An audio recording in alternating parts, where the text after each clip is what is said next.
रिंगणात उरले मुंडे बिचुकले, बिनविरोधचे गणित चुकले।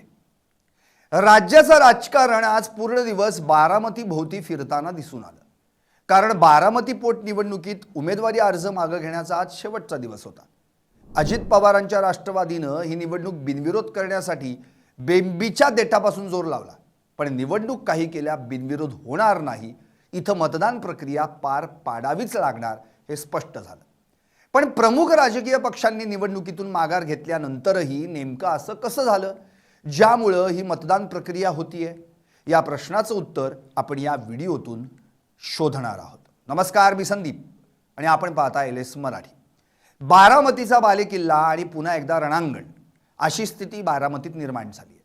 कारण बारामतीत आता बिनविरोधची चर्चा मावळली आहे। करुणा मुंडे आणि बिचुकलेंच्या एंट्रीनं लढतीत रंगत आली आहे।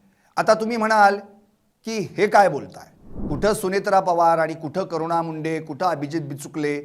पण मंडळी, तुम्ही यावरून किती हसलात तरी या दोघांनीच इथं मतदान घ्यायची वेळ आणली आहे ना। बरं, निवडणूक घ्यायला फक्त हे दोघच कारणीभूत नाहीत, तब्बल 23 उमेदवार रिंगणात आहेत। राष्ट्रवादी काँग्रेसचे दिग्गज नेते अजित पवार यांच्या निधनामुळे रिक्त झालेल्या या जागेसाठी आता पोटनिवडणूक जाहीर झाली आहे। ही निवडणूक बिनविरोध होईल असं वाटत असतानाच चित्र पूर्णपणे पालटलंय। प्रमुख राजकीय पक्षांच्या रणनीती आणि नाट्यमय घडामोडींनंतर बारामतीची निवडणूक आता बिनविरोध राहिलेली नाही। बारामतीत तब्बल 55 उमेदवारांनी आपले अर्ज दाखल केले होते। त्यातील काहींनी आपले अर्ज मागे घेतले, तर 23 उमेदवार लढण्यावर ठाम राहिल्यानं या निवडणुकीला रंजक वळण आलं। अजित पवार यांच्या निधनानंतर बारामतीची जागा त्यांच्या पत्नी सुनेत्रा पवार यांना बिनविरोध मिळावी असा प्रयत्न महायुतीकडून करण्यात आला होता। मुख्यमंत्री देवेंद्र फडणवीस यांनीही तसं आवाहन केलं होतं। मात्र काँग्रेसनं आपला स्वतंत्र उमेदवार मैदानात उतरवून बिनविरोधच्या शक्यतेवर पूर्णविराम लावला होता। काँग्रेसनं आकाश मोरे यांना उमेदवारी दिल्यानं महायुतीच्या रणनीतीला मोठा धक्का बसला होता। मात्र शेवटच्या क्षणाला काँग्रेसनंही सपशेल माघार घेतल्यानं राष्ट्रवादीच्या आशा वाढल्या होत्या। राष्ट्रवादी काँग्रेस शरद पवार पक्षानं ही निवडणूक न लढवण्याचा निर्णय घेतल्यानं सुरुवातीला ही लढत सोपी वाटत होती, परंतु काँग्रेसच्या एंट्रीनं आणि त्यानंतर झालेल्या अपक्ष उमेदवारांच्या गर्दीनं बारामतीचं मैदान पुन्हा एकदा राजकीय धुराळ्यानं भरून गेलं। या पोटनिवडणुकीचं सर्वात मोठं आकर्षण म्हणजे चर्चेत राहणारे चेहरे। धनंजय मुंडे यांच्या पत्नी करुणा मुंडे यांनी स्वराज्य शक्ती सेना या पक्षाच्या वतीनं आपला उमेदवारी अर्ज दाखल केलाय। त्यांच्या उमेदवारीमुळे या निवडणुकीला वेगळं वलय प्राप्त झालंय। दुसरीकडे big boss fame Abhijit Bichukale यांनीही अपक्ष म्हणून दंड थोपटलेत। बिचुकले यांनी यापूर्वीही अनेक निवडणुका लढवल्यात, मात्र बारामतीच्या रिंगणात उतरल्यानं स्थानिक राजकारणात एका नव्या चर्चेला उधाण आलंय।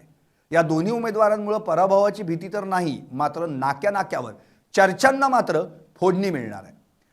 बारामती विधानसभेसाठी अर्ज भरण्याच्या शेवटच्या दिवसापर्यंत एकूण 55 उमेदवारांनी अर्ज दाखल केले। विशेष म्हणजे यातील बहुतांश उमेदवार हे बारामतीच्या बाहेरचे होते। पुणे जिल्ह्यातील दौंड आणि इंदापूरसह नाशिक, ठाणे, कल्याण, सोलापूर, सातारा, अगदी बीडमधील उमेदवारांनीही बारामतीत नशीब आजमावण्यासाठी अर्ज भरले। या उमेदवारांच्या संख्येमुळे निवडणूक आयोगासमोरही तांत्रिक आव्हानं उभं राहण्याची शक्यता आहे। अर्ज छाननी प्रक्रियेत 53 अर्ज वैध ठरवण्यात आले होते। तांत्रिक त्रुटींमुळे काही अर्ज बाद झाले। सुनेत्रा पवार यांना ही निवडणूक सहानुभूतीच्या जोरावर सहज जिंकता येईल असा अंदाज महायुतीचा आहे। मात्र आता 23 उमेदवार रिंगणात असल्यानं मतांचं विभाजन होण्याची भीती निर्माण झाली आहे। अपक्ष उमेदवारांची फौज यामुळे सुनेत्रा पवार यांना विजयासाठी आता औपचारिक का होईना प्रचार तर करावाच लागणार आहे।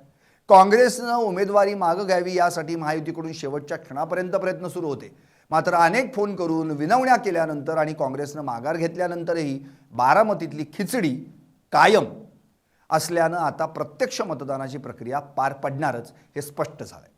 बारामती हा नेहमीच पवार कुटुंबाचा बालेकिल्ला राहिलाय। नुकत्याच झालेल्या स्थानिक निवडणुकीतही अजित पवार गटानं आपलं वर्चस्व कायम राखलं होतं।